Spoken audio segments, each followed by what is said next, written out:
I accompanied Papa to the palace. I was wearing my shiny black shoes and my dark green duty uniform. We had the same uniform color, but with the number of medals pinned to his chest, it was clear how long he had been serving at the palace. We sat next to each other in the back of the palace service vehicle. The driver, who was also a soldier. "Don't give me trouble, Argus. You carry my last name," Papa said with a smile. "Will I be top one if I become a problem?" I replied, "Take care of yourself. The good thing is, you're safer in the palace than out fighting bandits. Good thing you inherited my intelligence." We both laughed. I got off first at the 5th gate where the orientation would be held and Papa will be drop-off at the main gate. I could see the building in the distance beyond the tall gate. I still couldn't believe I was standing in front of the Royal Guard Force headquarters. It once seemed impossible to become part of the Royal Guard. I used to say that even if I only became a level 1 soldier, I would be happy just to serve the country, but fate had other plans. Even though I wouldn't be seeing the king face to face during my duty, just being close was something to brag about. "Lieutenant Ocampo," a familiar voice called. I turned to see Hector approaching with a smile, carrying a large black bag just like the one slung over my shoulder. We were both semi-bald, dark-skinned, and thin from training, but when it came to charisma, he had the upper hand. His eyes were slightly slanted, and his deep voice made many women swoon. During our group jogs, people we passed often stared, captivated by him. "What are you doing there?" he asked. I shrugged. "Waiting for you? Is that a valid excuse now?" I was about to get all giddy, but then I remembered you're the reason I didn't become top one, he joked, shaking his head. "I'm smarter than you anyway." I spoke. "Fine, you're the smart one," he said, glancing at his watch. "With your chattiness, looks like we'll be late." We both looked through the gate. The building was still a long way off. "Treat me ice cream," I said, pushing him. He didn't fall, but the surprise delayed him from running, so I got ahead. We brought our bags to the conference room. The space was just large enough to fit 20 chairs with their own desks, arranged in 2 rows facing each other, with one table at the front for the speaker. The big screen was already on, and a laptop sat on the speaker's table. Our classmates were already seated when Hector and I arrived. They stared at us as we entered, drenched in sweat, and didn't stop until we sat down. Some raised their eyebrows, others whispered, "What are you all looking at?" Hector barked. Their eyes quickly turned away, and he and I laughed, knowing it irritated them. Everyone fell silent when a high-ranking officer entered and walked quietly to the front. We scrutinized him. I guessed he was around 40, and based on the 3 triangles on his shoulder, he held the rank of captain. As second lieutenants, we had only 1 triangle. "Captain Margos," he introduced himself. We all stood and saluted. In our surprise at his entrance, we had forgotten to do so earlier. He looked at us with disdain and didn't return the salute, so we kept our hands raised out of duty. "I don't see the product of 6 years at the academy," he said, walking past us and then returning to the front. I followed him with my eyes as he walked, hands still at his sides, until he stopped right in front of me. I stared at his forehead, not lowering my gaze out of respect for the salute. Finally, he returned the salute and we lowered our hands. "Second Lieutenant," he called. I lowered my eyes to look at him. "Sir, yes, sir," I replied. "Give me 25, he barked. I hadn't done anything, but I was the only one being punished. It didn't matter. My body was used to 300 push-ups. 25 was nothing. "I have high expectations of you, Ocampo," he said as I completed the push-ups. "You're top one, but you're not setting an example." As I finished the last count, I faced him with an emotionless expression. "I will be your superior, so don't act like a prince just because you're the general's son. There are only 2 princes in this palace, Prince Louis and Prince Leonard. Understand?" "Sir, yes, sir," I answered. He returned to his place and told us to sit. Some of my peers were grinning, pleased that I'd been scolded. It wasn't new.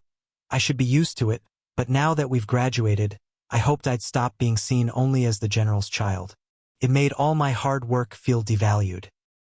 Hector pushed his notebook toward me. "I'll buy you 2 ice creams." I smiled at the note, but when I looked at him, he was facing the front where the captain was preparing the presentation. Hector always had a way of lifting my spirits when I felt humiliated. I was lucky to have him as a friend. "Listen," the captain began. "As your commanding officer, you're all my responsibility. You don't just carry your family names, any mistake you make reflects on me too. The work inside the palace is different.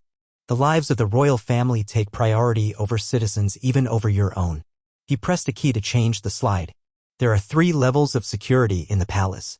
Level 1, that's you. Your assignment is to guard the palace gates and perimeter. You won't interact with the royal family and are not allowed to approach them. Level 2 handles transportation and access secondary security. Their access is limited. Level 3, personal security, knows everything about the royal family. Only those ranked lieutenant colonel and above qualify, far above your current position or mine. He clicked again. General Ocampo serves as the king's right hand and our leader. Other officers cover level 2 and 3 roles for the king and queen. He glanced at me and the others followed suit. Then he turned back to the laptop. Major General Ismail is Prince Louis's security and Colonel Santos is Prince Leonard's. You'll need years of good service to be recommended for such posts. Since you'll eventually see members of the royal family, you must understand and follow the royal law. Open the handouts on your desk for a summary. I opened the thin booklet. Section 1. Eye contact with the Majesty is forbidden, no explanation, it is a sign of respect. Section 2. Touching the Majesty with bare hands is prohibited. This mainly applies to level 3 guards, but gloves must be worn during unavoidable contact. Section 3. Raising your voice to or harming the Majesty is forbidden. Penalties include solitary confinement, 6 years to life imprisonment or death. Section 4. Romantic relationships with royalty are forbidden.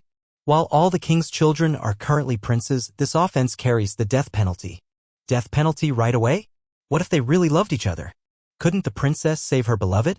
In training, these laws weren't emphasized since we weren't likely to reach level 3. I had no idea what made level 3 duties so dangerous. Captain gave us a short restroom break before calling the special speaker, Lieutenant Colonel Dimitri Morales. Still thinking about Section 4? Hector teased, seeing me rereading it. I slapped the paper against his face. Can't I read it again? I heard the prince is handsome, he said, leaning closer so no one else could hear. You're crazy. So, what if he is? I'm handsome too. Hector laughed and I smiled. There are no women here, mate. According to the guards, the prince is the most beautiful being in this palace. He spoke. Don't joke like that. If someone hears, we could get arrested. It's just what I've heard. That's why I want to see him. Mate, don't say ya. Wait, don't judge me, he said quickly. I just want to see his face. He looks cuter on TV than most women I've met. I'm getting chills from what you're saying. We trained together, bathed in our underwear, and now you're talking about this. I said seriously.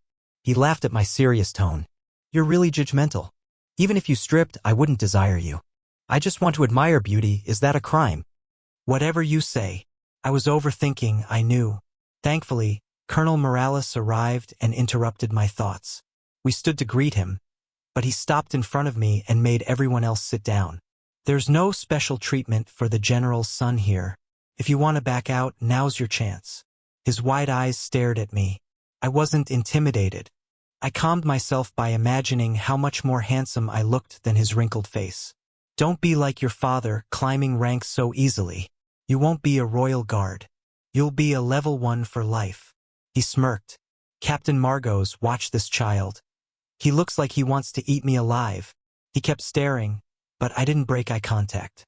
Later, I couldn't even hear what Hector was saying while rummaging through our room.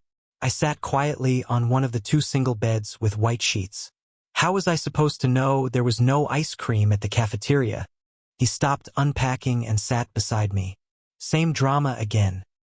Why not use your general's son card and let them get punished instead? I should have quit it a long time ago. Suit yourself. But you're the one missing your chance to see the prince up close. I lifted my head. What's with you and the prince? You wouldn't look at me if I didn't mention him, he said, laughing as he lay down on the bed. I shook my head and turned my attention to our room. But it wasn't just a room, it was like a small house, complete with a living room, a spacious bathroom, and a kitchenette.